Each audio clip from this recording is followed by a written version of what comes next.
Bonsoir tout le monde, je souhaite que vous soyez très en forme. Alors, je suis Asma Amdouni, je suis docteur en médecine générale marocaine à Boujdou. Ce soir, on va essayer de parler d'une façon très douce, très gentille, surtout très efficiente par rapport au sujet de comment choisir son partenaire. Alors, on a déjà discuté le sujet de la belle-mère, le sujet de la belle-famille. On a compris. Je vais essayer d'enregistrer la rediffusion de ces deux vidéos ou de ces deux épisodes sur ma chaîne YouTube nommée Dr Asma Amdouni.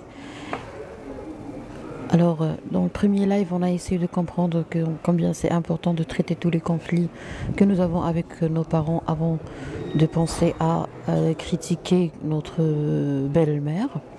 Dans le deuxième épisode qui traite le sujet de la belle famille en général, on a compris que c'est très important de procéder en se basant sur l'amour comme culture, en adoptant cette culture d'amour. On doit savoir que la belle famille, c'est une nouvelle famille, ce sont de nouveaux membres qui vont nous aimer, nous soutenir, qui vont partager avec nous toutes les expériences et tous les événements très importants dans notre vie. C'est-à-dire qu'on va tout partager et vivre ensemble, avoir des souvenirs, beaucoup de choses pour le meilleur et pour le pire. Et ce soir, j'ai décidé de parler de comment choisir son partenaire, parce que c'est très important de comprendre que quand on choisit un partenaire, on ne le choisit pas pour un mois ou une année. Voilà pourquoi je pense qu'il y a une hausse importante de nombre de divorces et c'est vraiment affreux et c'est honteux quand même. Parce que déjà la décision de mariage, c'est une décision qui doit être mature, qui doit être bien calculée. Et je pense que c'est très immature de penser au divorce après juste un mois, 2 mois, voire une année. C'est honteux de demander le divorce après, surtout après une histoire d'amour. Alors ce soir, on va comprendre c'est quoi l'amour, c'est quoi un partenaire. Bonsoir, docteur. Bonsoir, madame Nanon. Bonsoir, docteur Asma. Bonsoir, lumineuse. Salut, bonsoir, Belhassan. Très bien. Alors, comment choisir son partenaire? Premièrement, il faut avoir une idée sur qu'est-ce que je veux. C'est très important parce que si toi-même, tu connais pas qu'est-ce que tu veux, tu sais pas qu'est-ce que tu veux exactement, si vous êtes une personne indécise, je pense que c'est plus prioritaire, si vous voulez, de prendre soin de soi, de voir un médecin, de discuter avec lui, et puis d'essayer de fixer d'abord des objectifs. Dans la vie, dans votre vie en général, il faut avoir des objectifs. Il faut avoir une définition de la vie. Il faut avoir une identité de votre vie, ok? Parce que je pense que c'est très injuste de vous lancer dans des relations, dans des engagements, parce qu'une relation, c'est un engagement. Une relation d'amitié, c'est un engagement. Une relation client-patron, c'est un engagement. Une relation influenceuse-abonnée, c'est une relation, d'accord? Donc, qui dit, c'est un engagement. Donc, qui dit engagement, dit responsabilité. Donc, pour qu'on soit vraiment responsable, il faut toujours prendre en considération que quand je parle avec quelqu'un et quand je décide de le rencontrer une deuxième fois, cela veut dire que c'est un engagement. Là, je parle des gens de qualité, je parle des gens qui sont matures et qui ont envie d'apprendre à bien choisir le partenaire. Je ne parle pas avec n'importe qui ce soir. Donc, est-ce que vous avez tous compris l'idée que une relation, c'est un engagement c'est une responsabilité. Et la responsabilité, maintenant, au temps zéro, ok, ça nous engage à des responsabilités à tes 2 ans, tes 4 ans, tes 6 ans. C'est-à-dire que si tu es bien conscient que ta relation avec une femme est un engagement, est une responsabilité, en 2024, il faut savoir que si tout va bien et si vous décidez de vous marier d'ici, par exemple, 2030, il y aura d'autres responsabilités, d'autres engagements qui vont naître. Par exemple, vous allez l'épouser, vous allez avoir des enfants, vous allez avoir une belle famille. Donc, il faut toujours penser comme ça. C'est-à-dire que si tu aimes quelqu'un, par exemple, ou si tu t'entends très bien avec quelqu'un, mais tu trouves que sa famille est horrible, il faut quitter la table. Parce que sa famille sera ta belle famille.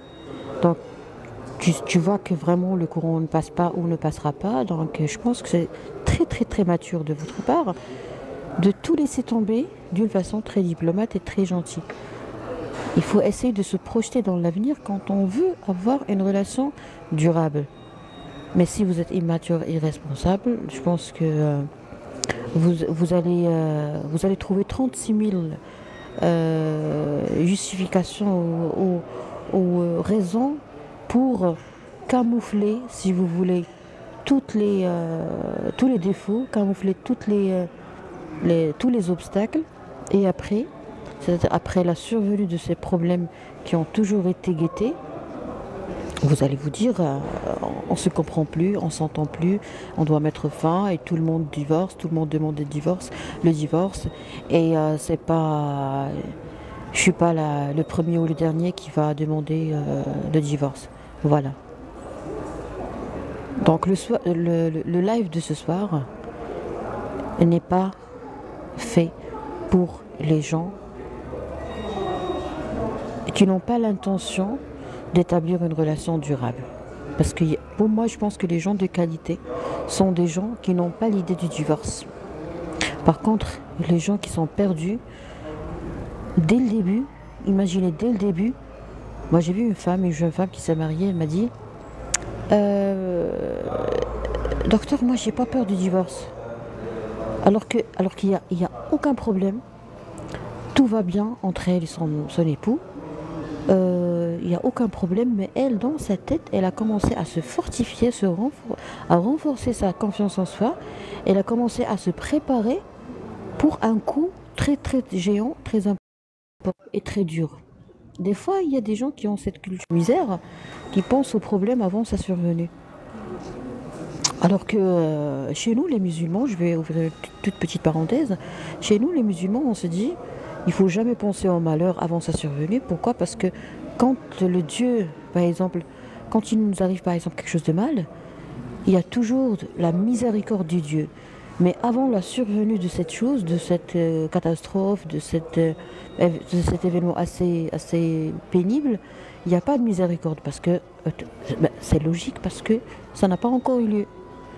Donc si tu as cette mentalité et cette prédisposition à penser aux problèmes avant leur survenue, cela veut dire que vous êtes vraiment quelqu'un qui a une culture de pessimisme assez marquée et profonde. D'accord? Je ne parle pas de vous. Les gens qui pensent au divorce dès le début, vous n'êtes pas targeted tonight. Vous n'êtes pas ciblé. Je vais lire vos commentaires quand même pour essayer de répondre à vos questions. Bonsoir docteur, un sujet très important et pour les jeunes, surtout pour les jeunes. Merci Cédé Omar, c'est gentil. Alors maintenant, qu'est-ce qu'on a fait? On a fait une petite sélection. C'est très important. Moi, j'avais un défaut que je vais partager avec vous ce soir avec un esprit sportif. J'avais toujours l'habitude d'oublier de faire une toute petite sélection avant de démarrer une discussion. Et j'ai remarqué que ça, c'est un grand défaut. D'accord? C'est un gros défaut. Pourquoi? Parce que je perds une grande énergie comme ça. Et ça pourra jamais marcher, ça pourra jamais coller. Si tu parles avec des gens qui vont pas te comprendre, il faut toujours se rappeler de ce qu'a dit Feu Hassan II, que son âme repose en paix. Il a dit, faut jamais avancer des arguments de bonne foi face à des gens de mauvaise foi. Alors, quelles sont les voies à parcourir pour savoir ce que l'on veut? Très bonne question. Alors, premièrement, maintenant, on va aborder notre sujet étape par étape. Premièrement, je vais choisir mon partenaire, je vais choisir la meilleure personne. Très bien. Je vais me dire, est-ce que je suis la meilleure version de moi? Je ne dois jamais, je ne dois jamais rêver de devenir meilleure qu'une autre personne ou comme une autre personne. Exactement comme une autre personne. Pourquoi? Parce que c'est impossible. D'accord? C'est impossible de devenir comme une autre personne. Pourquoi? Parce que on n'a pas le même cerveau, on n'a pas le même ADN, on n'a pas les mêmes dons, on n'a pas les mêmes compétences. Donc, on n'est pas identique. D'accord? Donc, on n'a pas le droit de rêver d'être comme une autre personne. Ça de un. De deux, il ne faut jamais se comparer à une autre personne. Pourquoi? Parce que même vos frères, même vos sœurs, même vos cousines, même vos cousins, ils n'ont pas vécu les mêmes expériences que toi. Ils n'ont pas vécu... Pourquoi j'ai dit ils n'ont pas vécu les mêmes expériences que toi? Parce que, imaginons, vous avez voyagé, vous êtes partis faire du ski, vous avez tous pratiqué une activité X, ok? Mais vous n'avez pas vécu la même expérience. Vous allez me dire, mais non docteur, mais c'est pas possible. On était tous petits, on était tous voilà, des gamins, ou des jeunes, ou adolescents, on a tous fait la même activité, pratiqué la même activité, on a tous mangé le même repas, on a tous pris la douche à la même heure, on a tout vécu ensemble. Oui, vous avez tout vécu ensemble, mais il y a quelque chose qui s'appelle la perception des choses. C'est-à-dire que toi, par exemple, tu étais très fier de toi, tu étais très confiant, tu faisais du ski, tu n'avais pas peur. Ton frère également, il n'est pas tombé, il n'a rien raté, mais il avait peur. Donc, est-ce que tu peux doser les sentiments vécus et éprouvés par ton frère? Non. Cela veut dire quoi? Cela veut dire que tout est subjectif. Tout est relatif. Donc, on n'a pas le droit de rêver ou de vouloir être comme une autre personne parce que c'est une perte de temps. Si vous comprenez ce que je suis en train de dire, tant mieux. Si vous n'arrivez pas encore à comprendre cela, cela veut dire qu'il vous faut encore des expériences de vie ou des efforts pour être plus mature. Bon, ça c'est votre it's your business. Alors, je cherche le bon partenaire, je dois être la meilleure version de moi. Ça c'est beau. C'est beau de se dire, je veux devenir la meilleure version de Asma. D'accord? Par exemple, tu t'appelles Reda, tu dois te dire, je dois devenir, ou je vais essayer de devenir la meilleure version de Reda. Vous voyez, ça c'est beau. Pourquoi c'est beau? Parce que toi, tu vas travailler sur toi, tu as déjà la matière brute, tu as déjà l'amorce, tu as déjà un début, tu as déjà commencé, tu connais le terrain, tu connais le bain, tu es vraiment dans le bain. Mais quand tu veux devenir comme moi, tu vas te perdre parce que parce que c'est impossible déjà. Est-ce que vous avez compris ce que je veux dire? Très bien. Alors, en travaillant sur soi, on va commencer par comprendre, par avoir une idée sur qui suis-je. Si vous n'avez pas de réponse pour cette question, je pense que c'est inutile de chercher le bon partenaire. Parce que toi, tu ne te connais même pas et tu veux trouver la meilleure nana au monde. Ou à l'inverse, par exemple, madame, vous ne vous connaissez même pas et vous voulez trouver le meilleur partenaire homme au monde. Mais c'est pas possible. Supposons que vous avez rencontré la meilleure personne, le meilleur partenaire. Est-ce que vous êtes à la hauteur? Est-ce que cette personne va être heureuse avec toi? Tu vas me dire, je suis belle, je suis parfaite, j'ai un corps érotique, je suis sexy, je suis bien éduquée, je suis bon pratiquant, je suis machin. Ok, vous êtes un ange, ok. Est-ce que vous êtes capable de rendre un homme heureux? On ne sait pas. Vous devez être capable de rendre votre partenaire heureux. Alors, comment puis-je rendre quelqu'un heureux? C'est d'abord, il faut apprendre à créer son propre bonheur. Est-ce que vous êtes capable de créer votre propre bonheur? Est-ce que tu es capable de devenir heureuse toute seule? Ça, c'est une grande question. Vous savez, j'ai traité plusieurs personnes qui ont failli vraiment se suicider.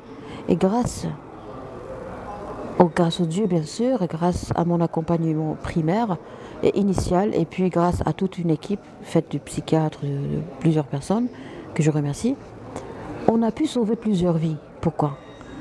Parce que les gens sont perdus. Quelqu'un qui ne sait même pas pourquoi il est là. Quelqu'un qui a du mal à créer son bonheur. Quelqu'un qui n'a pas grandi dans une culture, qui n'a jamais connu la culture du bonheur, la culture de la joie, la culture de la fiesta, la culture de la gratitude, la culture de la reconnaissance, la culture de la paix. Voilà pourquoi je pense que c'est très important de bien investir et s'investir dans le développement personnel médical et non pas le développement personnel de coaching, de commerce. Je suis désolée, hein, je suis tellement étanche parce qu'il le faut. Il faut arrêter de commercialiser le bonheur des gens. Si quelqu'un te dit mets-toi face au miroir et essaie de te dire je suis confiante, j'ai de la confiance en soi, je suis forte, j'ai une forte personnalité, c'est du n'importe quoi. Arrêtons, s'il vous plaît, de dire des bêtises et arrêtons d'exposer les gens au risque de suicide. La confiance en soi, c'est travailler sur soi. Pour travailler sur soi, il faut connaître ce soi. Il faut connaître sa personne, il faut connaître qui suis-je. Pour connaître qui suis-je, il faut savoir avoir une idée sur mon origine. J'ai été un petit bout de chair accolé à ma mère, accolé à mes parents. D'accord? Au début, j'avais pas de personnalité propre à moi. J'avais une personnalité accolée à la personnalité de ma mère et de mes parents. Donc j'étais pas là. J'étais dans un ventre, dans un utérus. Après, je suis sortie. J'étais tout le temps avec ma mère. Et après, j'ai pu m'individualiser pour avoir un corps propre à moi. Je suis devenue indépendante sur le plan mécanique locomoteur, c'est-à-dire que j'ai commencé à marcher, à faire des petits pas. Et après, j'ai pu parler, j'ai pu avoir un langage. Et après, j'ai pu partir à l'école. Donc c'est ça l'amorce, c'est ça la première partie, le premier morceau de ma personnalité. Donc qu'est-ce qu'il faut faire? Si j'ai un problème de confiance en soi, je dois toujours revenir en arrière vers mon enfance. Mais bien sûr, grâce à l'aide d'un professionnel de santé psychique qui est spécialisé dans la personnalité, c'est-à-dire un médecin psychiatre. C'est lui qui guide. C'est lui le leadership. C'est lui le patron. Ok? Ce n'est pas le psychologue clinicien. Le psychologue clinicien, il fait un très bon travail. Mais on a toujours besoin d'un chef. Il n'y a aucune boîte, aucune société qui n'a pas de PDG ou de directeur. Il n'y a aucun pays au monde qui n'a pas un roi, un prince, un gouverneur, un premier ministre. Est-ce que vous avez compris? La prise en charge des problèmes des couples ou des conflits de couple doit toujours être présidée ou être faite ou être réalisée par une équipe présidée par un chef. Alors le chef, c'est le médecin psychiatre, c'est lui qui est responsable. Quand on a un seul chef, tout ira bien. Quand on a plus de 36 000 chefs, vous connaissez très bien les résultats. Alors je vais lire vos commentaires. Maintenant, on va s'arrêter sur le point de je veux le meilleur partenaire. Donc je dois être très à la hauteur, je dois être la meilleure version de moi, je dois être capable de le rendre heureux, parce que lui, il cherche le bonheur, bien sûr. Il a déjà son bonheur, attention. Attention, on n'a pas une seule vie, on va partager deux vies. Tu dois avoir une vie normale, équilibrée, tu ne dois pas avoir besoin de moi. Si tu as besoin de moi, tu dois faire une consultation de psychiatrie. Si tu as besoin de moi sur le plan affectif, tu dois absolument voir ton médecin. Si tu as besoin de moi pour l'argent, tu dois absolument voir ton comptable et tu dois faire une fortune au lieu de penser à compter sur moi pour que je te donne de l'argent. Si vous mariez pour l'argent, vous êtes nuls là tous les deux. Alors, si on a parlé de l'indépendance financière, l'indépendance affective, et puis l'indépendance intellectuelle. Si tu es un sot, comme on dit en arabe, si tu sais rien, un bon ignorant, un arriviste qui sait rien sur la vie, et pourtant il veut persuader les gens qu'il est vraiment très à la hauteur, il n'a pas le droit de grimper pour épouser une femme qui est très à la hauteur par rapport à lui. Ou l'inverse, une femme qui est vraiment une sacrée arriviste, vous n'avez pas le droit, madame, de grimper et de ne... Vous voulez une ascension sociale, ok, c'est pas méchant, mais il faut prendre les escaliers. Les escaliers, ils sont très bien sécurisés. Et je pense que c'est la meilleure voie pour assurer une bonne ascension dans l'échelle sociale, c'est de prendre les escaliers. Or, il y a des arrivistes qui veulent compter sur l'autre d'une façon exponentielle et qui veulent vraiment dépendre de son partenaire, de leur partenaire. Et ça, c'est très méchant. C'est très méchant de compter sur l'autre. Donc, on va tout arrêter maintenant pour parler de est-ce que tu cherches un partenaire ou tu cherches un sauveur? Alors là, on va bien se concentrer sur ça. Je vais répondre à vos questions.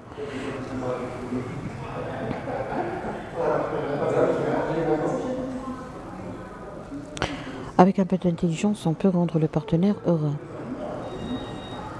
Absolument. Bonsoir docteur, j'espère que vous allez très bien, merci. Ou accepter sa situation. Il faut toujours commencer par admettre et revendiquer après. Ça, je l'ai lu dans un livre magnifique qui dit un truc, on dirait un musulman qui parle, alors que c'est pas un musulman. Et parce que chez nous, en islam, ça existe. Il a dit, il faut toujours admettre. Si je n'admets pas, je ne pourrai jamais avancer. Mais il a dit, au moins admettre 1 minute, 30 secondes. Si tu n'admets pas ta situation actuelle, tu ne pourras jamais avancer parce que vous êtes en résistance avec vous-même, avec votre destin, avec votre situation. Et ça, c'est très méchant. J'ai énormément apprécié vos propos, docteur. Vous parlez depuis un élan très instruit. Merci beaucoup, vous êtes très aimable, Lalla. Et merci infiniment pour tes conseils, je vous en prie. Bravo, j'adore les détails que tu mets en valeur. Et moi, j'ai consacré une partie de ma vie pour chercher les détails. Voilà pourquoi. Je apprécie vos commentaires. Bonsoir, docteur Asma, bonsoir.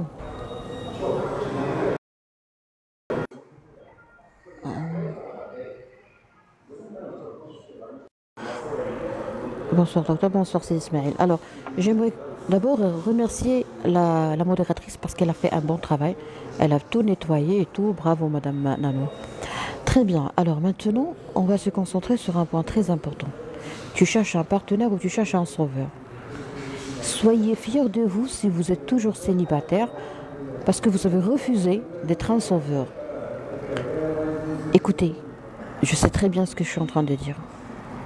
Moi, je respecte les gens célibataires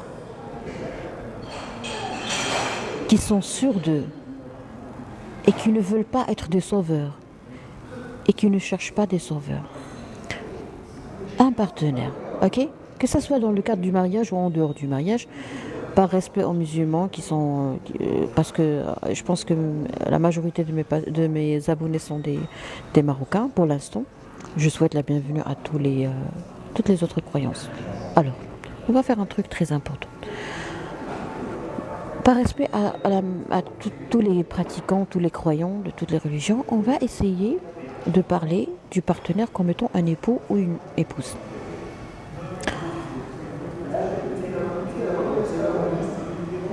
La dépendance. On a 3 types de dépendance qu'on doit lutter contre. La dépendance financière, la dépendance affective et la dépendance intellectuelle. C'est-à-dire que tu as besoin de quelqu'un ou tu comptes sur quelqu'un soit pour qu'il te donne de l'argent, soit pour qu'il te donne de l'affection, soit pour qu'il te donne des informations parce que tu n'as rien dans le crâne. Tu n'as rien dans le crâne. Et tu as besoin de moi pour que je donne de l'affection, tu as besoin de moi pour que je donne de l'argent, donc tu es dégoûtant. Point à la ligne. Le dégoût. Si tu n'es pas dégoûté par la dépendance, ça veut dire que tu es un sacré dépendant.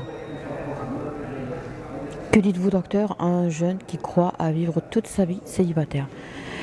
Très bonne question. Permettez-moi juste de terminer cette parenthèse et je vais répondre à votre question. Très bonne question, Gadiri. Alors, la dépendance. Écoutez, on a tous été dépendants. Quand nous étions très jeunes, quand nous étions des gamins, on a tous été dépendants. De qui? De la maman, bien sûr. Et après, on a commencé à se révolter, on a commencé à creuser pour créer notre personnalité, on a essayé, on est passé par l'adolescence, par la préadolescence, on a fait un grand effort, on a commis des erreurs. On a souffert parce que la famille n'a pas compris que nous étions juste en train d'imposer nos lois, d'imposer notre présence, notre personne. On a voulu s'individualiser d'une façon brutale. On a eu un sentiment de nécessité d'être nous au lieu d'être accolés et d'être une partie de nos parents. Donc tout ça c'est bien. Donc on commence toujours par la dépendance. Par exemple, un nourrisson, un nouveau-né, ok? Un nouveau-né, c'est quelqu'un qui est dépendant à 100%. Si on donne pas, si on n'allait pas ou on ne donne pas le biberon à un nouveau-né, il pourra mourir, ok? Si on ne donne pas de l'affection à un nouveau-né, il peut refuser la tétée. Si on nettoie pas, on lave pas le petit, si on ne change pas de couche, si on prend pas on prend pas en charge son hygiène intime, il pourra développer une infection urinaire basse et puis un problème rénal, une infection par exemple urinaire haute, de l'appareil urinaire. Il peut développer une inflammation et pleurer toute la nuit, toute la journée parce qu'il est en totale inflammation. Donc le petit, il a besoin de sa mère. Donc on commence toujours par la dépendance. Très bien. Mais petit à petit, on commence à être indépendant. Quand je deviens indépendante, quand je m'approche de la confiance en soi, je n'ai pas envie de tourner la tête pour regarder derrière moi, qu'est-ce qui se passe, ok? On est bien d'accord. Quand tu dépasses un stade, tu n'as pas envie d'y revenir. Quand tu te dis, des fois, il nous arrive de nous dire, mon Dieu, quand j'étais stupide. On se sent dégoûté par notre version précédente. Est-ce que vous avez déjà touché ça? S'il vous plaît, pour l'amour de Dieu. Essayons de réfléchir un peu, essayons de rafraîchir notre mémoire, essayons de penser, est-ce que vous avez déjà changé, vous avez déjà changé un caractère, vous vous êtes déjà libéré d'un caractère et vous vous êtes senti vraiment dégoûté par la version précédente.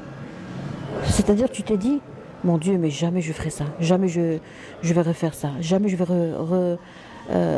commettre cette bêtise encore une fois. Mon Dieu, mais j'étais stupide. Mon Dieu, mais comment j'ai été assez naïve. Est-ce que vous avez compris le dégoût dont je suis en train de parler? Une fois, plusieurs fois, très bien, bravo. Une fois tu arrives à un certain niveau de maturité, tu ne vas plus admettre ta version antérieure. D'accord? Alors, quand tu arrives à un certain niveau de maturité, de responsabilité, de confiance en soi, d'indépendance sur les trois plans, c'est impossible de ne pas être dégoûté par un partenaire qui souffre encore de tous tes anciens problèmes de personnalité. Est-ce que vous êtes d'accord avec moi? Donc, pour chercher le bon partenaire, il suffit de travailler sur soi. Tu veux pas quelqu'un qui est dépendant sur le plan affectif? Tu tombes toujours sur les dépendants. Cela veut dire quoi? Cela veut dire que c'est toi qui a normalement ce problème. Parce que si tu étais déjà arrivé à un stade d'indépendance affective, tu allais être dégoûté par cette personne. Donc pourquoi toi, tu n'as pas été dégoûté? Alors là, on va se poser cette question à l'inverse. Au lieu de se dire pourquoi j'ai été avec ce monsieur, tu dois te poser cette question. Pourquoi je n'ai pas été dégoûté par son caractère? Ok? C'est bizarre, et c'est beau, et c'est magnifique, et c'est mathématique, et c'est logique, et c'est intelligent, et c'est waouh. À partir d'aujourd'hui, n'essayez jamais de chercher la bonne personne. Vous savez pourquoi? Avez-vous déjà souffert d'une personne qui n'a pas voulu rester avec vous? Malheureusement, toutes les patientes me disent la même chose. Toutes les patientes me disent, docteur, mais il était très gentil avec moi. Mais bien sûr, il était très gentil avec vous. Pourquoi il a été très gentil avec vous et pourquoi il a changé? C'est un bon type, oui, c'est un bon type. Il ne veut plus rester avec vous. Pourquoi il ne veut plus rester avec vous? Vous savez pourquoi? Il a été dégoûté par un caractère. Il a été dégoûté par un caractère. Quand on est dégoûté, on ne peut pas rester. Et quand on est acharné, on ne peut pas quitter. Écoutez-moi très bien. Vous savez que quand on s'assoit avec quelqu'un qui a de la confiance en soi, qui est vraiment très confiant, il le contamine. Tu es algérienne? Non, je suis marocaine. Alors, pourquoi des fois, il y a des hommes et des femmes qui sont bien aimés par leur partenaire et tout d'un coup, il y a le partenaire qui les quitte. Ton partenaire te dit, je ne peux pas rester avec toi. Tout va bien, vous êtes gentil, vous êtes des gens bien, vous êtes magnifiques. Mais il n'a plus cette flamme. Il n'a plus cette flamme, ce feu, cette envie, cette passion. Pourquoi il n'a plus cette grande envie de vous rencontrer? Vous savez pourquoi? Parce qu'il a été dégoûté. Et parce que, écoutez, je vais vous donner un exemple que j'allais vous donner. La confiance en soi. Moi, quand je m'assois près de quelqu'un qui a de la confiance en soi, qu'elle soit homme, femme, enfant, jeune, ok? Les Algériens ne sont pas d'un niveau d'éducation. Vous bloquez ce monsieur qui a insulté les Algériens. S'il vous plaît, madame la modératrice, vous bloquez ce monsieur ou ce comte qui a insulté les Algériens. Les Algériens sont des êtres humains, comme nous, et on doit respecter tout le monde, ok? Les gens impolis n'ont pas de place dans mon live. Les gens qui insultent les pays n'ont pas de place dans mon live. Les gens qui insultent les autres croyances et les autres religions n'ont pas de place dans mon live. C'est moi qui décide. Ok? C'est moi qui décide. Alors, reprenons notre exemple. Il y a un truc magique qui se passe entre les partenaires et beaucoup de gens ne comprennent pas. C'est la confiance en soi. C'est l'énergie. C'est la motivation. Des fois, quand tu t'assois près de quelqu'un, mais vraiment tu as l'impression que tu es devenu très fort. Tu as l'impression que tu es très confiant en toi. Tu as l'impression que tu es capable de tout faire. Ok? Tu as l'impression que tu n'as pas peur. Tu n'as aucun sentiment de peur, aucun sentiment de crainte. Tu n'hésites pas. Tu n'hésites pas. Tu ne te trouves pas dans des dilemmes futiles. Tu as l'impression que les choses... des fois, il y a des gens que quand on est avec eux, on a l'impression que la vie est belle, on a l'impression que tout va bien, on a l'impression que les difficultés, ça fait partie de la vie. Il y a des gens que, une fois avec eux, on a l'impression qu'on pourra réussir et qu'on a le droit de réussir. Il y a des gens que quand on est avec eux, on a l'impression qu'on mérite une vie meilleure. Alors, ce sont les gens qui ont de la confiance en soi. Parce que la confiance en soi est très contaminante. Tu parles avec quelqu'un qui est confiant, mais vraiment, tu as l'impression que la vie est belle, que Dieu t'aime, que tout le monde t'aime. Tu n'as plus ce pseudo-paranoïa, tu n'as plus cette idée diabolique qui te dit les gens vont nuire à toi, tu n'as plus peur des gens, tu n'as plus ce problème de persécution, cette voix qui te fait peur, cette voix qui te dit les gens ne t'aiment pas, les gens ne vont pas te faire confiance. Rappelez-vous très bien de ça, la confiance en soi est très contaminante. Pourquoi le partenaire n'a plus envie de rester avec vous? Parce que vous n'êtes plus une source d'inspiration pour lui. Vous parlez tout le temps des problèmes. Vous ne cessez pas de vous plaindre. Vous ne cessez pas de de pleurnicher. Vous avez beaucoup de problèmes. On a tous des problèmes. Moi, je suis en train de vous parler maintenant. J'écoute la musique. Je viens de boire un truc que j'aime. Je viens de manger un truc que j'aime. Plein de protéines et tout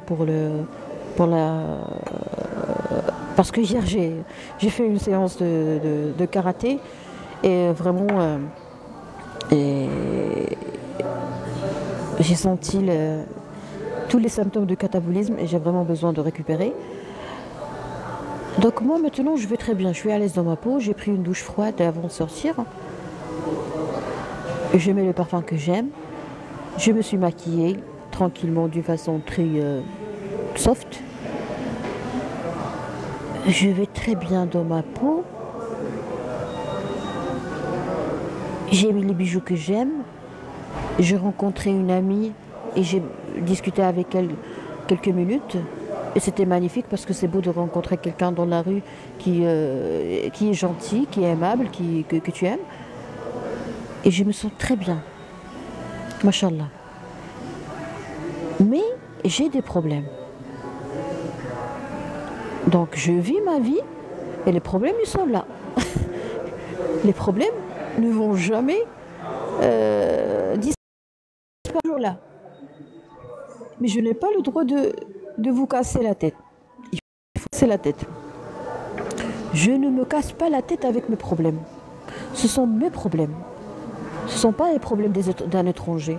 C'est une partie de moi, c'est une partie de ma vie. Il faut admettre ces problèmes. Il faut les résoudre, ok, mais il faut vivre entre-temps. J'ai l'impression que je suis heureuse pour l'instant, que je vais bien. Je suis en train de discuter. Je suis en train de faire un exposé de ce que j'ai cherché pendant longtemps. J'ai été critiquée, j'ai été même ridiculisée par les gens quand j'étais en train de chercher tout ce que je suis en train de partager maintenant. Et j'ai souffert, ok, mais maintenant je suis en train de récolter. Voilà. Pourquoi? Parce que j'avais de la confiance en soi. Bien sûr, la confiance en soi, ça passe par des hauts et des bas, ça aussi. Mais c'est pas la fin du monde quand même. Voilà, il faut toujours se dire que c'est pas la fin du monde. Mais comment peut-on arriver à ce stade de dire que c'est pas la fin du monde? C'est en changeant notre entourage. Les figures que tu vois, les gueules que tu vois. Quand tu rencontres des idiots, tu es le patron des idiots. Quand tu fréquentes les criminels, tu es un Pablo Escobar. Ok? Commençons par le commencement. Alors, le partenaire qui t'a quitté, qui ne veut plus être avec toi, vous devez le comprendre. Vous devez comprendre qu'il s'est vraiment lassé. Les gens n'aiment pas les problèmes.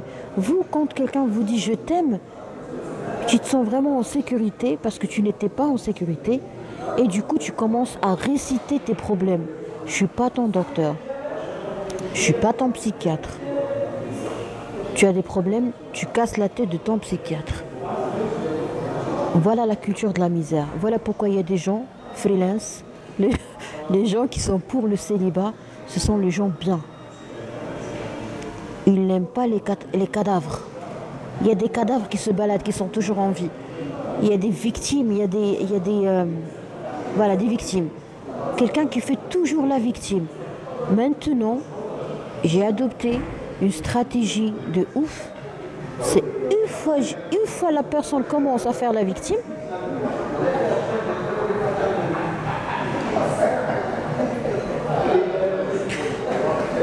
alors je vais lire vos commentaires. Voilà. Alors je vais lire vos commentaires.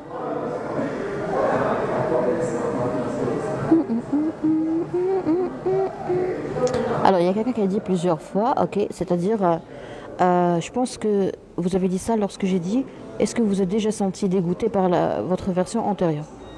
Oui, je suis passée par ça. Très bien. Nikita, j'adore ton contenu, bravo. Bravo à vous également. Tu as tout dit, Barkla, merci. J'aime ce que vous avez dit, merci. Salut. Je souffre de rester tout le temps dans la maison. Madame Lina, vous restez tout le temps dans la maison parce que vous êtes un peu fatiguée. D'accord? C'est de la fatigue. Des fois, notre âme est fatiguée.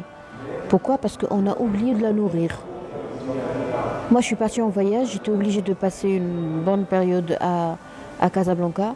Et quand je suis revenue, j'ai eu de la peine parce que j'ai laissé un pot, des plantes, et personne n'a pu prendre soin de ces plantes. Et vraiment, ça m'a fait de la peine. Et je ne vais plus recommettre cette bêtise. Et il faut savoir que nous, les êtres humains, notre âme doit être nourrie au quotidien. C'est très important. Alors, Madame Lina, ce que je peux vous donner comme conseil, c'est essayer de retrouver votre âme. Si vous avez une difficulté à retrouver votre âme, ou à se réconcilier avec votre âme, essayez de voir tout autour de vous, est-ce que tout le monde est bien connecté avec lui-même, est bien connecté avec son âme. C'est très important. Si vous n'arrivez pas à trouver cette connexion, alors là, il faut absolument solliciter un médecin généraliste, un médecin de famille. Vaut mieux un médecin de famille ou le médecin traitant de toute la famille, parce que avec le temps, ça devient comme un membre de la famille, pas totalement, mais il te comprend très bien. Vous n'avez pas besoin de plusieurs séances pour qu'il comprenne le contexte familial. Okay, et en parlant avec votre médecin, vous allez tout lui décrire. C'est-à-dire, vous allez lui dire comme ça, je souffre de rester tout le temps dans la maison. Il va vous rassurer. Il va bien sûrement comprendre, est-ce que ce sont des habitudes? Est-ce que toute votre famille reste dans la maison? Donc, est-ce que c'est une habitude? Est-ce que c'est l'inverse ou c'est le contraire c'est l'opposé de votre habitude? Est-ce que vous avez un problème de confiance en soi? Est-ce que vous êtes fatigué? Est-ce que vous avez été... On ne peut pas savoir, parce que moi j'ai déjà traité des gens qui ont été victimes de chantage par des gens. Voilà pourquoi ils ne peuvent pas quitter la maison. Donc c'est cas par cas. Voilà pourquoi je pense que la consultation médicale vous sera très utile. Je vous souhaite tout le bonheur, Madame Lina. Mais gardez toujours dans l'esprit que tout ça va passer. Ok? Grâce au Dieu, grâce au traitement. Ou grâce au moins à la prise en charge médicale. Exactement, c'est beau. Merci beaucoup, docteur, pour tes conseils. Je vous en prie, c'est des remlichés. Sidi, madame, je ne sais pas. Getting from diabetes. From diabetes? بصح اسمها لي كورباتور. الله يعطيك الصحة. Bonsoir, ça va? Vous êtes marocaine? Oui, je suis marocaine. Salam docteur, salam. Bonsoir docteur, bonsoir. Tout le monde a des problèmes, nous aussi, on casse la tête à personne. On casse la tête à personne. D'accord. T'es où maintenant, madame? Dans votre cœur? Moi, j'habite tous les cœurs de toutes les personnes qui me rencontrent. C'est pas de la confiance en soi, ça. C'est de la perversion. Bonsoir.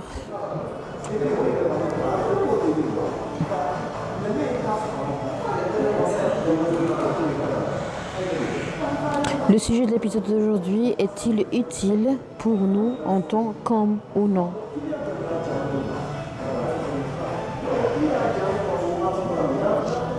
J'ai pas compris votre question. Alors, on va essayer de relire sa question. Ah, il a été bloqué.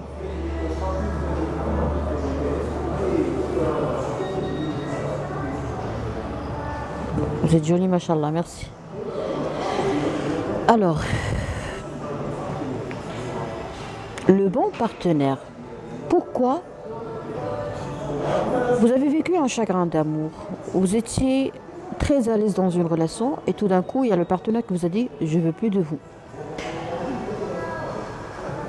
Qu'il l'a dit d'une façon directe ou indirecte ou implicitement, ou d'une façon diplomate ou d'une façon progressive, l'essentiel c'est que vous avez compris que votre partenaire ne veut plus de vous. Pourquoi? Parce qu'une fois avec vous, il a l'impression qu'il est étouffé. Il a l'impression qu'il est malheureux. Il a l'impression qu'il n'est plus confiant en lui. Il a l'impression que la vie devient noire. Il a l'impression que tout est obscur. Il a l'impression que rien ne va marcher. Il a l'impression qu'il est en dépression. Vous êtes responsable de l'énergie négative que vous partagez et que vous transférez à votre partenaire. Je vais vous donner 5 ou quelques quelques erreurs que vous commettez et qui poussent le partenaire à quitter la table, à quitter le terrain. Premièrement, le jugement. Premièrement, le jugement. Tu juges un partenaire. Je suis avec toi, tu me juges. Pourquoi tu me juges? Pourquoi tu me juges? Tu es un Dieu? Le jugement est divin. Tu me juges parce que tu as raison. Ok. Très bien. Pourquoi tu me juges? Pourquoi? Alors l'objectif. Il faut toujours fixer un objectif. Tu me juges parce que tu veux que je change, jamais je vais changer. Parce que les gens ne changent jamais pour quelqu'un d'autre. Donc, inutile. Si je change de caractère pour te faire plaisir, je vais reprendre ma première habitude. Donc, je pense que c'est pas intéressant de perdre, de gaspiller son énergie. Je te plais, je te plais pas. Tu m'aimes, tu m'aimes pas. Je ne vais pas changer, je vais faire un effort et je vais échouer. Je vais faire un effort et je vais réussir.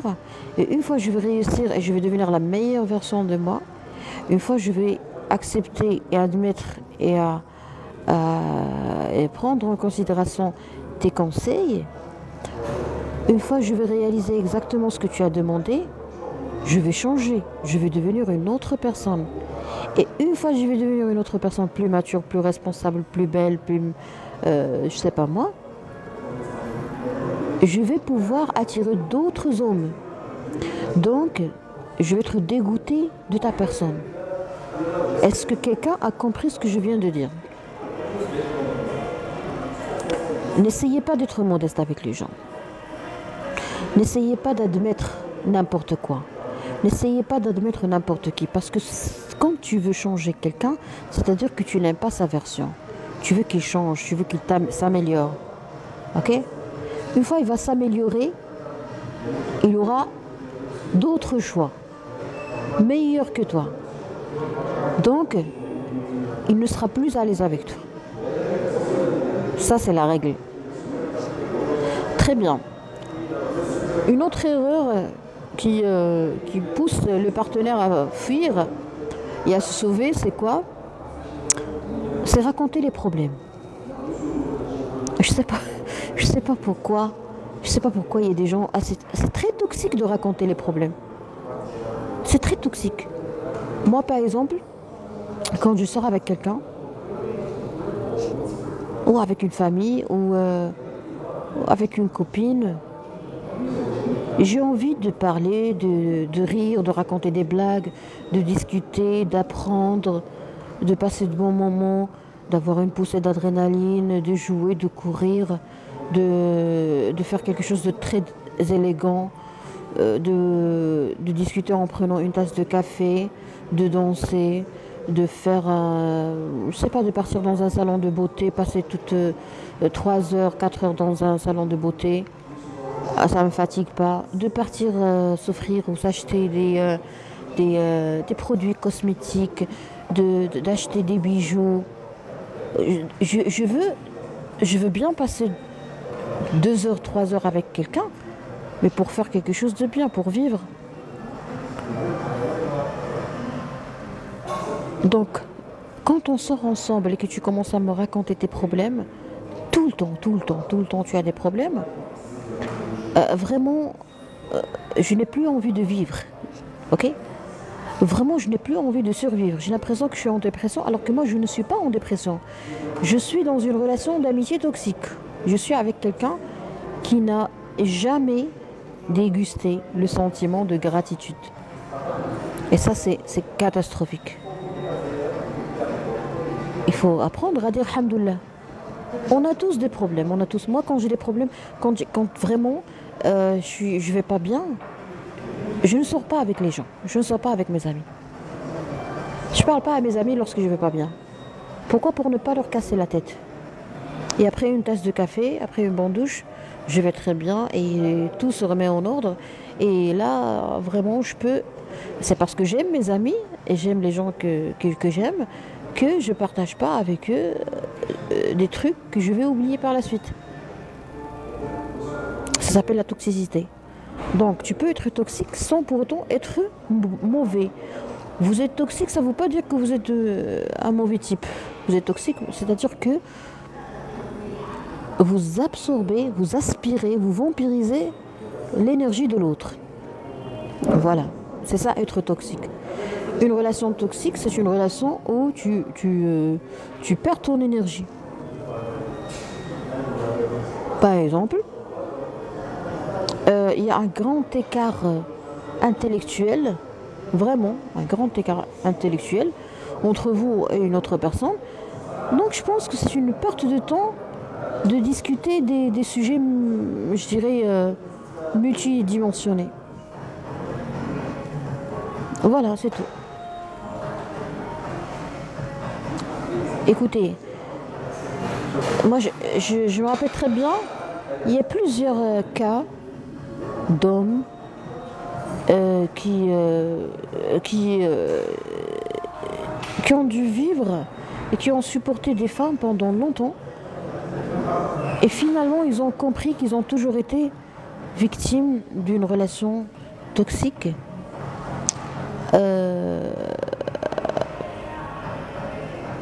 Une relation toxique et une relation qui est très nocive. C'est-à-dire, un homme, je m'excuse, hein, je vais être vraiment très clair avec vous parce qu'on n'est pas là pour jeter des fleurs sur vous. Et je pense qu'un homme qui a un grand diplôme, qui lit en permanence de très très très bons et intéressants livres, un homme qui est toujours dans des conférences, un homme qui regarde le téléjournal, qui lit les journaux, un homme qui vraiment qui a une mise à jour générale sur tous les plans. Je pense que ce monsieur mérite une femme bien cultivée. Mais malheureusement, des fois, on voit ces gens-là qui mélangent l'amour de soi avec l'arrogance, avec l'égoïsme, pardon, avec l'égoïsme. Quand tu demandes à quelqu'un de s'aimer, il te dit non, je ne dois pas être égoïste.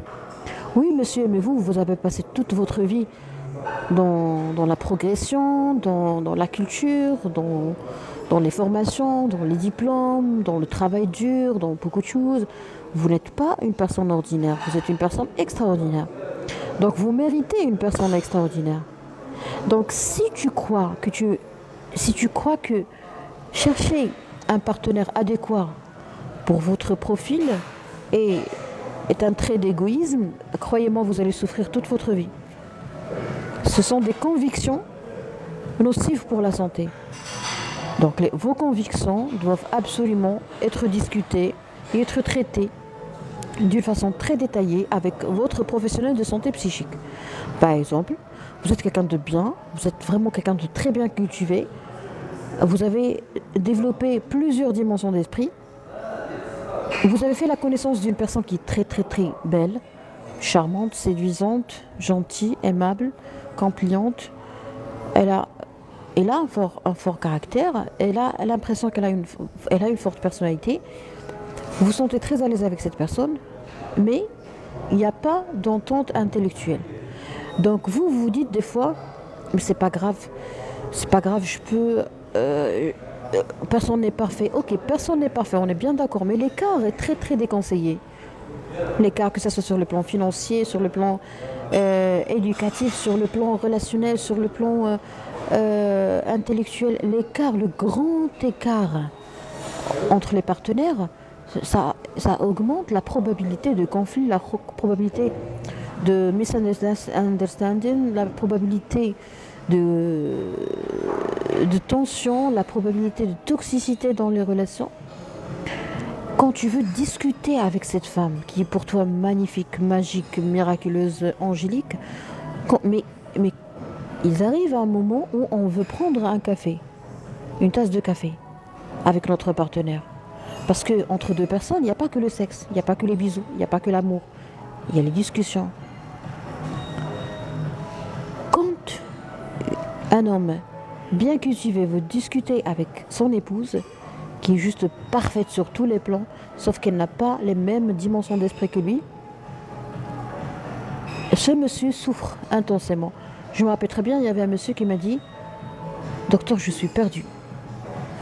J'ai épousé une dame, on a des enfants. Je fais les mains et les pieds pour qu'elle progresse, elle ne veut pas. Je fais les mains et les pieds pour qu'elle apprenne, elle ne veut pas. Et moi, docteur, je ne peux pas arrêter de progresser, je ne peux pas arrêter d'avancer. Chaque année, il s'inscrit, à chaque fois, il termine une formation, il s'inscrit pour bénéficier d'une autre. Alors, si tu as cette direction, ou si tu as si vous avez choisi ce chemin de progression sur le plan intellectuel et professionnel, vous devez être sûr que votre partenaire a les mêmes objectifs. Parce que des fois, et ça c'est très important dans le choix du partenaire, je pense que même en épousant une dame qui a le même niveau culturel que vous, mais qui n'a pas les mêmes objectifs que vous, un jour, vous allez remarquer que vous avez progressé, vous avez continué vos études, vous êtes, là maintenant je m'adresse aux hommes, vous avez continué vos études, vous avez pu poursuivre vos recherches et tout, mais votre femme est restée stagnée et elle ne veut pas avancer. Et des fois, elle commence à critiquer ton progrès. Et quand ton partenaire devient jaloux de toi, alors là, c'est la catastrophe. Là, c'est la galère. Je pense que j'ai partagé assez d'informations. Je pense que vous méritez quand même une petite pause pour pouvoir rediscuter ça avec vous-même, avec les gens que vous aimez, qui vous aiment, pardon. C'est très important, il y a une différence entre les gens qu'on aime et les gens qui nous aiment. Les gens qui nous aiment, c'est principalement les parents et les frères et sœurs. Parce qu'un partenaire ne peut devenir jaloux de toi, un parent non. Vous voyez, c'est très important de comprendre, de donner la priorité aux priorités. Il faut donner la priorité aux parents. Parce qu'un parent ne pourra jamais être jaloux de toi. Bien sûr, sauf les exceptions des pervers narcissiques et tout. Très bien. Je vais m'arrêter pour lire vos commentaires.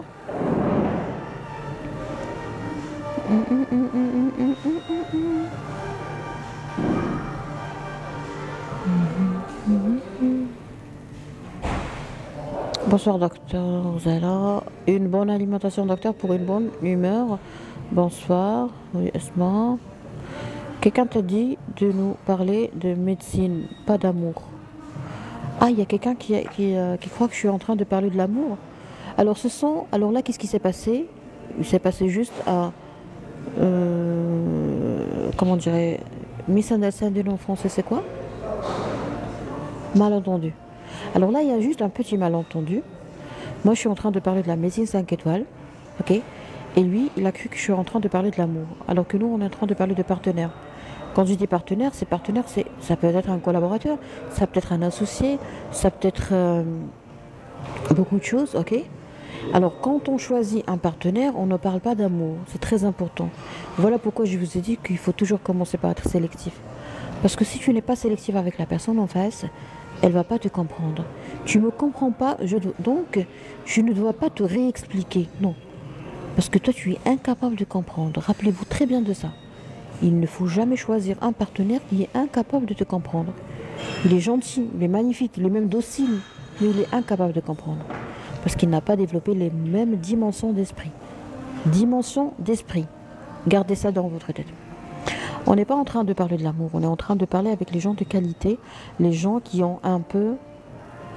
consacrent un peu de temps pour discuter avec le partenaire. Vous savez, le partenaire qui est incapable de prendre un café avec vous et discuter n'est pas un partenaire normal. C'est un frustré. Si vous êtes en couple, si vous avez l'impression que à chaque fois que vous rencontrez votre partenaire ou votre amoureux ou votre amour, à chaque fois que vous rencontrez cette personne, vous faites le sexe, c'est-à-dire que vous êtes deux malades ou deux frustrés. Dans une relation, que vous soyez musulman ou pas, dans une relation de couple, il faut qu'il y ait des réunions. Les réunions, c'est quoi? C'est une opportunité pour augmenter les neurotransmetteurs de plaisir, les neurotransmetteurs de joie. C'est-à-dire que tu peux très bien devenir euphorique rien qu'en prenant une tisane ou une tasse de café ou un verre de thé avec le partenaire et en discutant. Il y a des gens bien cultivé, qui vraiment touche l'euphorie, touche le bonheur extrême, rien qu'en discutant. La discussion est magnifique.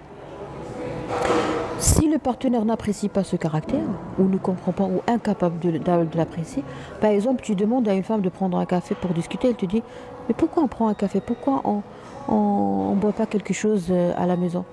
Moi, je préfère aller à la maison directement. Elle n'est pas fatiguée. À chaque fois, elle te dit, je préfère partir à la maison. Pourquoi? Pour faire le sexe? Cette dame n'est pas normale. Donc, automatiquement, tu vas être très réticent et tu vas penser à arrêter, à mettre fin à cette relation. Si vous avez envie d'arrêter une relation, arrêtez-la.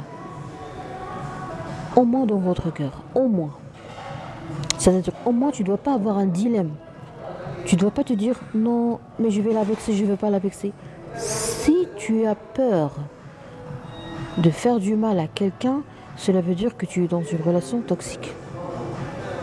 Si tu as l'impression que que le partenaire va mourir, va se suicider sans toi, c'est-à-dire que tu es avec un malade.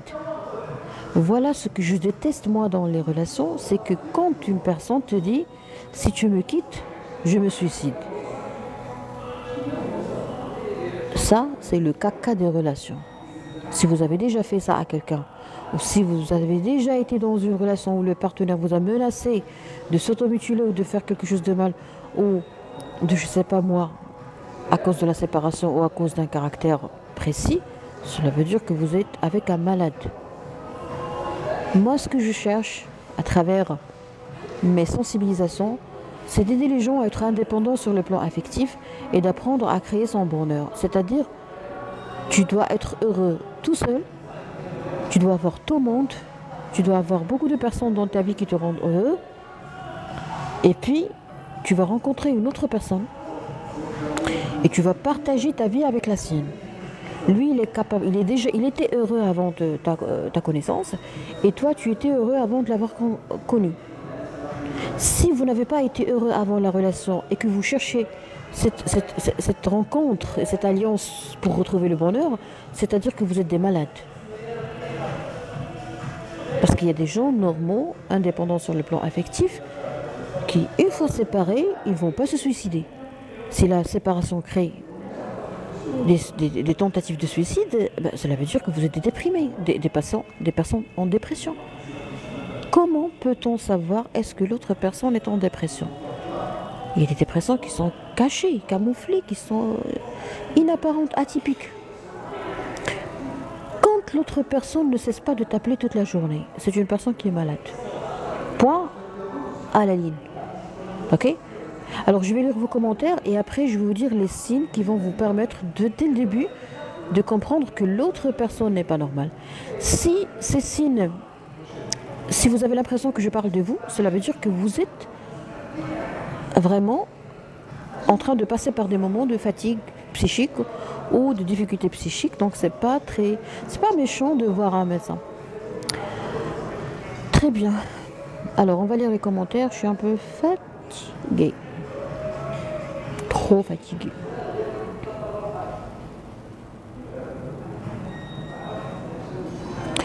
Non, pas pour absorber les problèmes des gens et leur ignorance aussi. J'ai beaucoup aimé absorber l'ignorance. Dire Alhamdoulilah est une façon de remercier Dieu. C'est-à-dire Dieu merci. Prends ton aise. Et s'il ne la trouve pas, voilà la dépression. Moi perso, je suis une petite version de ce que tu viens de dire et je trouve déjà assez de complexité. Monsieur Abdallah, où est l'écart, c'est toxique dans une relation. Vous avez remarqué qu'une fois j'ai lu son commentaire, j'ai touché une toxicité. Regardez le premier commentaire, il a dit « Et si il ne la trouve pas? Et si négatif ?» Pensez au négatif. Et non, mais qu'est-ce que j'ai fait? Le live prendra fin. Ah oui. Je suis pas trop bougée. Et puis on m'a demandé de localiser, de positionner un morceau, une pièce de puzzle. Le divorce pour toi, c'est quoi? Redouane, on ne parle pas du divorce, monsieur. On ne parle pas du futur, on parle pas de quelque chose qui n'a pas encore eu lieu. Écoutez, le pessimisme, vous le gardez pour vous-même, la négativité, vous la gardez pour vous-même. Ce soir, je suis trop sélective. Je suis là pour discuter, pour donner quelque chose de bénéfique pour les gens qui en ont besoin. Ok? Divorce, tout ça, c'est pas mon sujet. Je suis tout à fait d'accord avec vous, Asma. Merci. Tu es très intelligente, Barkallah. Jamais le niveau intellectuel entre les partenaires était un souci, mais surtout le caractère. Je respecte ce que vous dites, hein. Moi, j'utilise 10 dimensions d'esprit maintenant. Vous, vous avez utilisé 2. Mnam, nyan, nyan. Je vous respecte, hein. Il faut respecter les gens. Il faut respecter le nombre de dimensions d'esprit des gens. Sinon...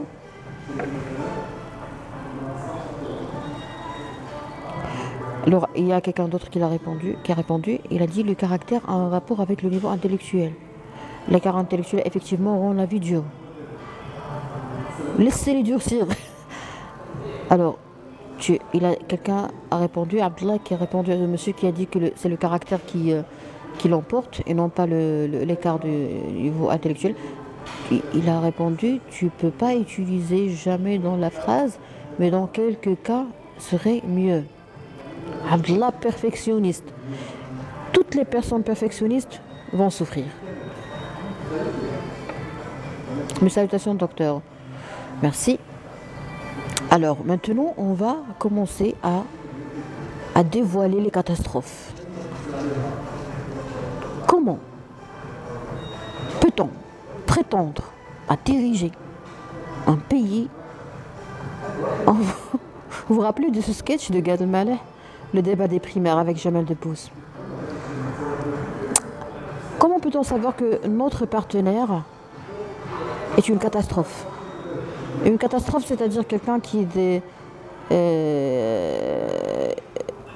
menace de se suicider. C'est quelqu'un qui est malade et qui ne te dit pas qu'il est malade. C'est quelqu'un qui est en dépression et qui te montre qu'il est un psychologue et qu'il est capable de tout expliquer et qu'il est vraiment un coach en programmation neurolinguistique. Vous savez, les gens en dépression et les psychopathes et les pervers narcissiques et les paranoïaques, et ce sont des gens qui ne sont pas mauvais, mais ce sont des gens qui ont un problème de réflexion, d'hyper-réflexion. Ils ne cessent pas de penser.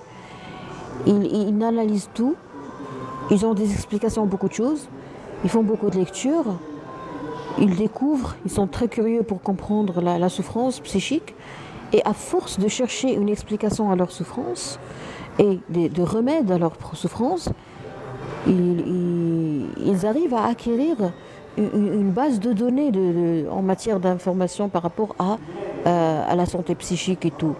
Donc quand il te parle, ok, quand il te parle, tu as l'impression qu'il te comprend très bien. Pourquoi il te comprend très bien? Parce que lui, il est passé par ça. Pourquoi il te comprend très bien? Parce qu'une personne en dépression, elle a cherché partout, elle a fait des lectures.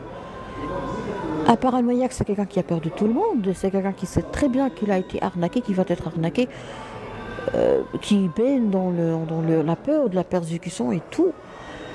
Il croit que tout le monde est nocif, il cherche juste des preuves pour vraiment se réchauffer le cœur, parce que le paranoïaque, il est sûr que tu es mauvais, il cherche juste des preuves. Alors ces gens-là, ils sont très curieux, et cette curiosité scientifique fait d'eux des gens bien cultivés, plus ou moins sur le plan psychique et tout. Donc les victimes de ces gens sont vraiment des gens qui sont condamnés à la souffrance sur plusieurs plans. Cela veut dire quoi? Cela veut dire que tu es obligé de connaître une personne déprimée et de ne pas établir une relation d'amour avec une personne déprimée, en dépression. Tu n'as pas le droit. Il faut respecter et protéger les gens en dépression. Et les gens en dépression doivent être cultivés bien avant, d'accord? Ils doivent, bien avant la survenue de la dépression, être conscient et connaître la dépression, être conscient de la gravité d'être en couple en cas de dépression. Pourquoi? Parce qu'une personne en dépression, c'est quelqu'un qui voit tout en noir. C'est quelqu'un qui a un sentiment bizarre. C'est très étrange d'être en dépression. Ce sont des gens qui souffrent. Ce sont des gens qui ont peur. Ce sont des gens qui ont une personnalité, un caractère, des traits de personnalité. Ce sont des gens qui peuvent avoir un autre problème de santé. Ce sont des gens qui sont incapables de rendre les gens heureux. Une personne en dépression ne peut pas te rendre heureux. Elle peut être serviable, mais jamais elle pourra te rendre heureux. Donc, vous êtes en dépression, vous allez me faire souffrir. Ça, c'est la règle. Vous êtes en dépression, vous devez admettre que vous êtes en dépression. Vous devez respecter les recommandations de votre médecin traitant. Vous devez voir votre médecin psychiatre. Vous devez prendre le traitement de la dépression. Vous devez absolument être suivi par un médecin psychiatre. Si la personne en dépression te dit qu'il n'est pas déprimé, qu'il n'est pas en dépression et qu'elle ne veut pas prendre le médicament, cela veut dire que tu dois absolument quitter la table. Point à la ligne. Mais si tu t'es déjà engagé dans une relation, tu as déjà fait l'amour avec elle, tu l'as déjà embrassé, tu as déjà donné ta parole pour le mariage, tu as déjà vu sa mère, tu as déjà vu... Si tu t'es vraiment engagé avec une personne et que tu ne savais pas qu'elle était en dépression, c'est toi qui seras en dépression. Donc, wisdom is... donc, la sagesse, c'est quoi? La sagesse, c'est de protéger la personne en dépression. Mais comment puis-je protéger la personne en dépression? C'est en d'abord découvrant qu'elle est en dépression. Dépression paranoïaque. Bon, les gens, l'essentiel, c'est que c'est quelqu'un qui n'est pas stable sur le plan psychique ou mental. C'est une catastrophe. Écoutez-moi très bien. Moi, j'ai déjà traité des gens en dépression parce qu'ils ont tout fait pour aider une personne en dépression qui ne veut pas se faire soigner. Mais vous n'avez pas le droit de me faire souffrir. Vous êtes en dépression, vous devez voir un psychiatre. Vous ne voulez pas, c'est votre problème. Mais avant de s'engager, ok? Parce que c'est très méchant. Alors, comment puis-je savoir que le partenaire est en dépression? Premièrement, je n'ai pas à être un médecin. D'accord? Vous n'êtes pas obligé d'être des médecins, vous n'êtes pas obligé de faire une formation, vous n'êtes pas obligé de reconnaître les personnes en dépression. Non, vous n'êtes pas obligé. Mais vous êtes obligé de ne pas méconnaître ou ignorer que vous êtes en dépression. Donc si chacun de nous travaille sur soi, vraiment tout ira bien. C'est-à-dire, tu ne veux pas tomber sur une personne déprimée, en dépression, c'est simple. Tu ne dois pas être en dépression. Parce que les déprimés, il y a une affinité entre les personnes malades. Les psychopathes, s'attirent les uns vers les autres. Les gens en dépression s'attirent les uns vers les autres. Les personnes en dépendance affective s'attirent. Et chacun d'eux attire l'autre, ok? Il y a une attraction très importante. Donc, pourquoi tu étais avec une personne en dépression? Parce que toi aussi, tu n'étais pas à l'aise. Tu étais fatigué.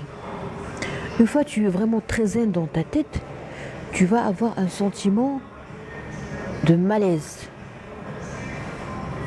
C'est le sentiment de malaise que tu vas sentir avec une personne qui n'est pas très heureuse qui va te pousser à quitter le terrain dès le début, dès la première rencontre.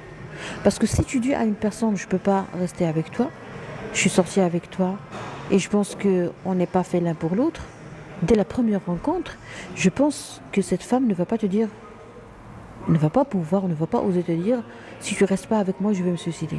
C'est impossible. Je viens de te rencontrer hier. Vous savez, je vais vous étonner là, je vais vraiment vous choquer. Nous les médecins, c'est très beau d'être médecin, sincèrement. Nous les médecins, on fait des consultations, on peut partir à l'étranger pour voir des psychothérapeutes américains, français, espagnols. Vous savez pourquoi? pour décrire en détail les rencontres avec les gens, que ce soit des confrères, que ce soit des amis, que ce soit des petits amis, que ce soit un parent, que ce soit une sœur, que ce soit un frère, on fait vraiment, on dépense une bonne somme pour tout décrire et tout détailler et tout analyser de la part d'un professionnel de santé relationnelle. Et vous savez qu'est-ce qu'on apprend? On apprend que quand on parle avec quelqu'un, il faut vraiment appuyer sur le bouton off de tous nos sentiments. Je suis en train de te parler, je suis en train de t'analyser. Vous êtes à côté de la plaque, j'ai pas besoin de vous. Vous êtes toxique, j'ai pas besoin de vous. Vous êtes quelqu'un qui se complimente, vous êtes à côté de la plaque. Narcissique, pervers narcissique, c'est votre problème. Vous êtes quelqu'un qui offre plusieurs cadeaux, vous n'êtes pas normal.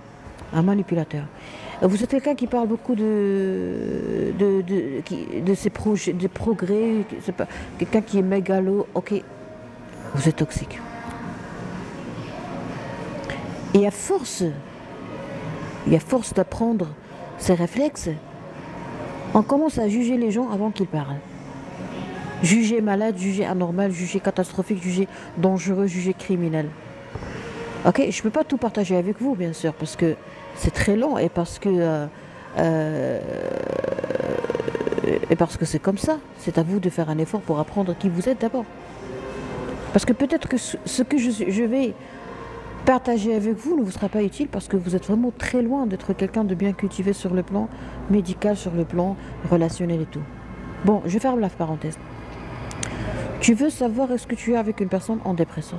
Si tu n'es pas en dépression, et si tu n'es pas en dépendance affective, et si tu n'as pas le syndrome du sauveur, et si tu n'es pas un misérable, tu ne vas jamais accepter une relation ou n'importe quel lien avec un misérable. Voilà. Tu étais avec un misérable ou avec une misérable parce que tu étais un misérable.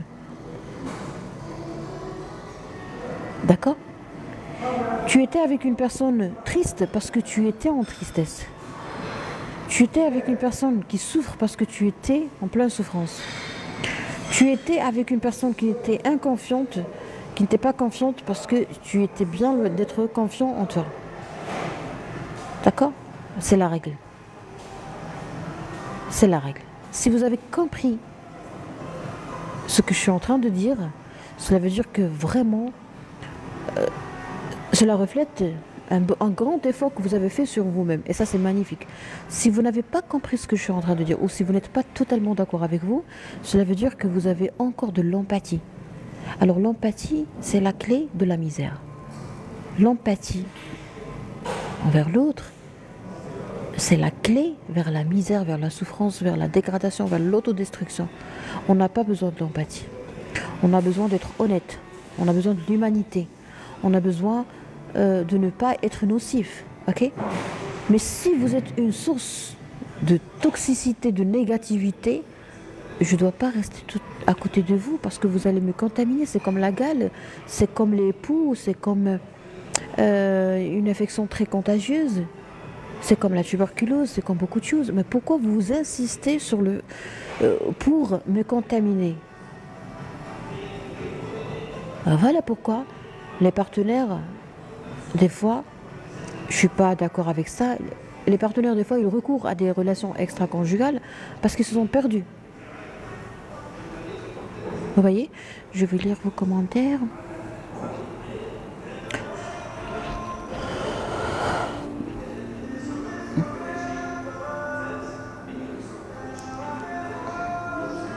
Aïe, aïe, aïe, il y a plusieurs commentaires.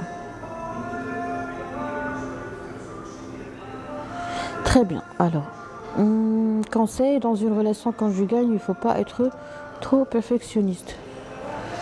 C'est une personne schizo. Non, il ne faut pas dire schizo. Écoutez, si vous n'êtes pas un psychiatre et si vous n'avez pas fait une consultation et un examen clinique d'une personne dans votre bureau. Et si vous n'avez pas convoqué les parents de cette personne, vous n'avez pas le droit de dire que cette personne est schizophrène. Donc toute personne qui dit que cette personne est schizophrène est vraiment une personne qui a tort et qui a absolument besoin de devenir plus sage. C'est pas sage de dire, c'est pas sage de coller un diagnostic à quelqu'un. Ok, et tout le monde qui dit ah cette personne est schizo, ce monsieur est schizophrène, même si vous êtes un psychiatre, vous n'avez pas le droit de dire que cette personne est schizophrène. C'est très important. Ce sont les dires des professeurs et je suis totalement d'accord avec les professeurs de psychiatrie. T'as pas vu le patient chez toi, dans ton bureau, t'as pas discuté avec sa mère, t'as pas des preuves qu'il est un schizo, t'as pas des preuves qu'il présente des signes psychotiques, donc tu n'as pas le droit de dire que c'est un schizophrène. Je vais vous choquer, il y a des gens, des membres de la famille, malheureusement, dans certaines familles, il y a des membres de la famille qui font des simulations, qui font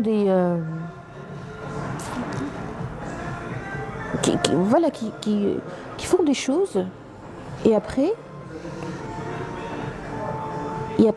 ils disent à la personne qui est censée être schizophrène, qui est accusée d'être qui est censée être schizophrène, il leur dit vous êtes en train de rêver, vous êtes en train d'imaginer des choses, ça n'a jamais eu lieu, j'ai jamais porté ce vêtement, personne n'était là. Alors par exemple, toi tu vois ton oncle qui est là, qui est assis avec ta mère, il a fait l'amour avec ta mère, et après quand tu dis à ton papa que ton oncle était là, alors il y a l'oncle et la maman qui te disent non mais tu es en train de... Arrête tes délires, ton oncle n'a jamais été là. Tu vois, est-ce que vous avez touché ce que je veux dire? Moi j'ai vu ça dans des familles. Et dans le service de psychiatrie, on a vu ça. Il y a des gens qui te poussent ou qui veulent à tout prix te coller le diagnostic de schizophrène pour plusieurs raisons. Voilà pourquoi nous, en médecine, on n'est pas là pour juger et on cherche toujours des preuves. On fait une enquête pour pouvoir dire que cette personne est schizophrène. Donc si quelqu'un a l'audace et le courage de dire à quelqu'un que tu es schizophrène, excusez-moi, mais même un psychiatre n'a pas le droit de le dire. Sans examen clinique complet et sans diagnostic dans les conditions normales d'une consultation de psychiatrie. Très bonne analyse, merci. Salut docteur. Réponds s'il te plaît. Je réponds à quoi, monsieur Saïd? Que je réponde à quoi? Bonsoir docteur Asma et les présents. Bonsoir Lella. Toujours génial dans tes sujets, madame Asma, merci. Et comment les soutenir si on ne les fait pas sentir notre amour? Aïe, aïe, aïe, aïe, aïe, aïe. Soutenir, c'est souffrir. Chacun de nous a une famille.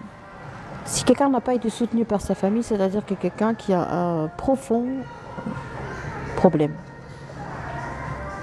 Vous voulez souffrir à sa place, c'est un choix. Vous voulez soutenir les personnes, les psychopathes, les personnes qui sont malades, les psychotiques, les pervers narcissiques, les personnes qui font la victime, les personnes en dépression. Vous voulez soutenir tout le monde, vous allez souffrir avec tout le monde. C'est votre choix. Hein.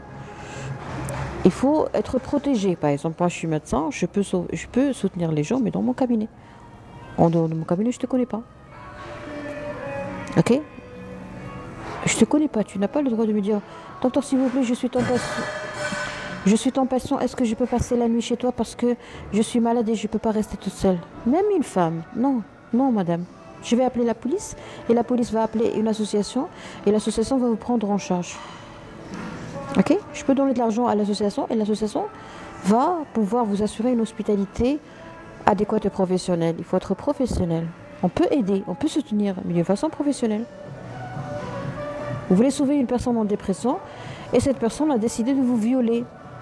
Et tout d'un coup, vous avez perdu votre virginité, vous êtes enceinte, vous avez chopé des infections, des IST, c'est-à-dire des infections sexuellement transmissibles. Pourquoi? Parce que vous avez voulu soutenir quelqu'un qui a des signes psychotiques. Vous voulez soutenir une personne en dépression et après vous avez remarqué que cette personne est très toxique. Vous avez vu le psychiatre après avoir tenté de vous suicider et le psychiatre a mis le diagnostic de certitude de pervers narcissique. Donc vous étiez en train de soutenir un pervers narcissique. C'est grave. Vous voulez soutenir quelqu'un, il faut absolument que ce quelqu'un soit vu par un psychiatre. Si cette personne ne veut pas venir chez le psychiatre, c'est-à-dire que c'est un manipulateur pervers narcissique jusqu'à preuve du contraire. Tu veux pas voir le psychiatre, donc tu es un manipulateur. Parce que le manipulateur, il déteste les psychiatres. Bien sûr, s'il n'arrive pas à être heureux, il ne peut pas te rendre heureux. Trop bien dit. La dépression est donc contagieuse, oui. Ça, doctorat, wesh, on ne parle pas de la tuberculose, s'il vous plaît. Je suis désolée, vous devez voir votre médecin, Adnan. Choc de brise d'amour trouble le couple, docteur. Normalement, il ne faut pas qu'il y ait de troubles. Écoutez, nous, les médecins, on a une personnalité bizarre, mais il est très, très bénéfique pour la santé. On comprend très bien que quand c'est fini, et c'est fini parce que ça doit être fini, ça doit être achevé. Il faut terminer, il faut finir. Il faut, le mot il faut n'a pas de mais. Il faut, ça, il faut. Il faut amputer, il faut arrêter le sucre, il faut arrêter la viande, il faut arrêter le gluten, il faut arrêter, ok? Il faut. On est bien conscient que si je reste avec cette personne, je vais me suicider, donc il faut. Si je reste avec cette personne, je vais le tabasser, il faut. Il faut, c'est il faut. Les gens ne comprennent pas l'amour, ne savent pas c'est quoi l'amour.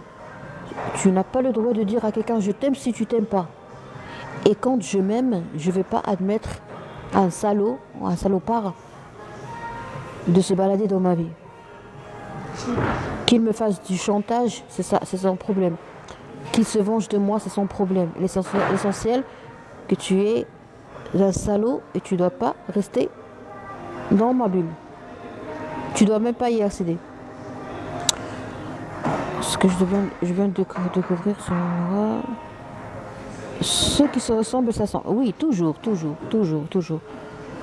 Les misérables, ils s'aiment entre eux.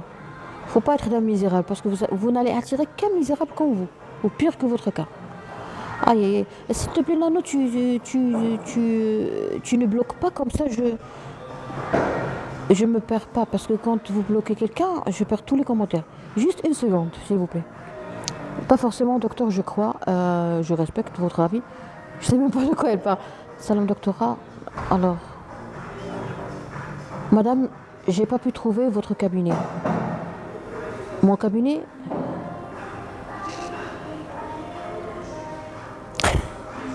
Planète de Mars. Bouge d'or, on est au sud du Maroc. Après, mon expérience. Je respecte votre expérience. Personne n'est parfait, oui. Est-ce à force d'écouter attentivement une personne déprimée, on peut tomber en dépression? Oui, plus ou moins. Parce qu'on a tous un passé, on a tous des souvenirs, on a tous des deuils, on a tous des problèmes.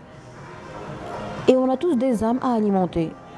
Donc, chaque jour, au lieu d'alimenter ton âme, tu l'affaiblis, tu l'aspires, tu la vampirises. Parce qu'une personne en dépression, c'est une personne qui est vidée, qui a besoin de sa famille, qui a besoin d'amour, qui a besoin de voir un psychiatre, qui a besoin de faire des séances, qui a besoin de prendre un médicament. Mais quand la personne en dépression ne veut pas prendre les médicaments, c'est-à-dire elle veut te faire souffrir, c'est trop difficile. Si elle fait partie de ta famille, tu dois rester avec elle. Parce que la famille, c'est une priorité. Si elle ne fait pas partie de ta famille, c'est à sa famille de la prendre en charge. Parce qu'elle, elle a besoin d'amour, elle a besoin d'affection, elle a besoin de beaucoup de choses très importantes. Elle a besoin de sécurité. J'aurais plus à faire confiance à personne sauf ma mère, donc je ne suis plus normale.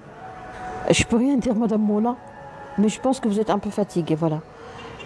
Pas anormal, mais juste un peu fatiguée. C'est normal d'être fatigué des gens. Pourquoi? Parce que vous n'avez pas encore développé l'hypocrisie sociale. Halal. Il faut apprendre à lire gestuelle qui prend une grande part dans la communication non verbale. Oui. Est-ce que tu vois un psychiatre? Monsieur Oussama, vous avez les cheveux hérissés. Et moi, je ne réponds jamais aux commentaires méchants écrits ou rédigés par les gens qui ont les cheveux hérissés. Parce que toi, tu prends même pas soin de tes cheveux. Donc, si tu es méchant avec moi, c'est pas grave. Comment vous définissez l'empathie? Je définis rien, moi. Moi, dans ma vie personnelle, j'ai pas besoin d'empathie. J'ai besoin d'être honnête et respecter Dieu et la loi. Merci, docteur. Un point très essentiel, l'entourage du patient, toujours en état critique, il souffre. Bravo, Sidi Abdelali. يا ربي يحفظك ويطول عمرك تبارك الله عليك دكتورة ما شاء الله عليك مرحبا merci Nano. Parfois j'ai une sensation comme je suis déconnectée de la réalité suite à mes lectures normales. Bah, tout dépend de votre livre. Moi un jour j'ai déchiré un livre. Pourquoi? Parce que ça a été écrit par par quelqu'un, ok. Et depuis j'ai commencé à faire une bonne analyse, une bonne recherche. Et je ne suis plus modeste avec les écrivains. Si tu as bien étudié un diplôme ou des diplômes qui te permettent d'écrire, ok. Un professeur en psychiatrie, ok. Mais quelqu'un qui a voulu juste parler de la psychologie, va dormir, va. Vous avez tout à fait raison, docteur, merci. السادة درجي معنا الله يحفظك اسمح لي يا خويا فؤاد مرة أخرى ندرج. Évitez, docteur, les commentaires négatifs. D'accord. Des livres à nous conseiller de lire, madame. Vous devez être moi pour lire les livres qui vont me convenir. Ok? Moi, je suis pas toi et toi, tu n'es pas moi. Le livre, c'est comme le karaté. Quelqu'un qui a la ceinture noire n'a rien à voir avec quelqu'un qui a la ceinture blanche ou jaune. Si tu fais un effort très important que ton niveau sportif, tu peux vraiment développer une extrasystole ou un problème cardiaque. Je pense qu'il faut être guidé et qu'il faut commencer petit à petit et qu'il faut découvrir, il faut apprendre à faire de la bibliographie. Et je pense que il faut avoir des coachs, des vrais coachs, c'est-à-dire des professeurs. Moi, j'ai appris à choisir les livres de mes professeurs, de ma famille, de mes études. Vous voyez? Parce que peut-être que vous n'allez pas, vous êtes arrogant. Arrogant? Elle est où ma moustache? Arrogant ou arrogante? Toto, il s'appelle Toto. Toto, Fatiha Diel, comment estás? Hola. Moi bien. Je suis seule chez mes parents. Ma mère est décédée quand j'ai 5 ans. Oh, mon père a refusé de se marier. Ah, il est très gentil, votre père. Il n'a pas pu oublier votre mère. Que son âme repose en paix. Je comprends, c'est dit. Alors que l'empathie, c'est pas donné à tout le monde. C'est un point fort, à mon avis. L'empathie, c'est la souffrance. Voilà. L'empathie, c'est la souffrance. Si vous voulez souffrir, continuez à adopter cette façon de voir les choses, l'empathie. Il faut être efficace et efficient, même avec sa famille. Il faut aimer. Quand tu aimes ta famille, tu vas l'aider. Quand tu n'aimes pas ta famille, tu ne vas pas l'aider. Il faut avoir la culture de la joie, empathie. Tu es en dépression, non, tu n'es pas en dépression. Tu as cette culture de misère, tu es un misérable dans ta tête et tu veux exprimer ton empathie mélangée avec de la misère. Mais tu vas me tuer, tu vas m'étouffer. Comment je peux arrêter le cannabis? Commence par arrêter de m'insulter. Tu m'as dit que vous êtes arrogant. Un autre jour, on va traiter ce sujet. Vous voulez arrêter de consommer le cannabis? Alors, commencez par voir un médecin généraliste et il va vous donner le schéma. Très bien. Donc, je vous dis à bientôt. Je suis tellement fatiguée. Je vais essayer d'enregistrer les lives sur ma chaîne YouTube, Dr Asma Amdouni. S'il vous plaît, tous les comptes sur les réseaux sociaux qui vous contactent et qui mettent mon nom, mes vidéos et tout, c'est pas moi. Donc, prière d'arrêter de me dire, docteur, je vous ai contacté. La seule façon de me contacter, c'est www.docexpress.ma. J'ai vécu sans famille. Vous m'avez compris, madame, et comme je donnais plus d'amour à ma famille. Et comme ah oui, je vois. Écoutez, un tout petit mot avant de terminer. Si tu as l'impression que tu donnes beaucoup, merci docteur, je vous en prie. Si tu as l'impression que tu donnes beaucoup de choses, si tu es vraiment un bon donateur et donneur dans une relation, si tu es très généreux dans une relation en matière de sentiments, il faut savoir que tu as un problème. Parce que dans une relation, il faut prendre. Il faut prendre et donner. Il faut prendre et donner, il faut toujours gagner. Il faut suivre l'astuce de donnant-donnant, ok? Win-win. Si ce n'est pas le cas, il y a un déséquilibre. Si vous voulez, on peut traiter ça demain, si ça ne vous dérange pas. Ah non, demain, j'aurai une séance de karaté. Je vais être tabassée encore une fois. Aïe, aïe, aïe. La souffrance. Quand je m'absente, vraiment, je paye ça trop cher. Donc, ça serait après-demain, si Dieu veut, bien sûr. À la prochaine. Oui, madame, merci, je vous attends, madame, avec grand plaisir. Je vais prendre en charge ce sujet, c'est-à-dire quelqu'un qui a perdu sa mère à un bas âge, quelqu'un qui a été privé d'un amour inconditionnel, quelqu'un qui a été perturbé plus ou moins, où la source de son amour inconditionnel a été perturbée, même si leurs parents sont toujours en vie. Alors ce monsieur ou cette personne a besoin d'affection, donc il donne plus. Tu donnes plus parce que tu te mets d'une façon bizarre et anormale et abusive, tu te mets plus dans la peau de l'autre et tu as vraiment envie de tout lui éviter, alors que vraiment votre situation ne nécessite pas tous ces sacrifices. La mentalité des sacrifices est une mentalité misérable. Gardez ça dans l'esprit. Très bien, excellent live, excellente modératrice.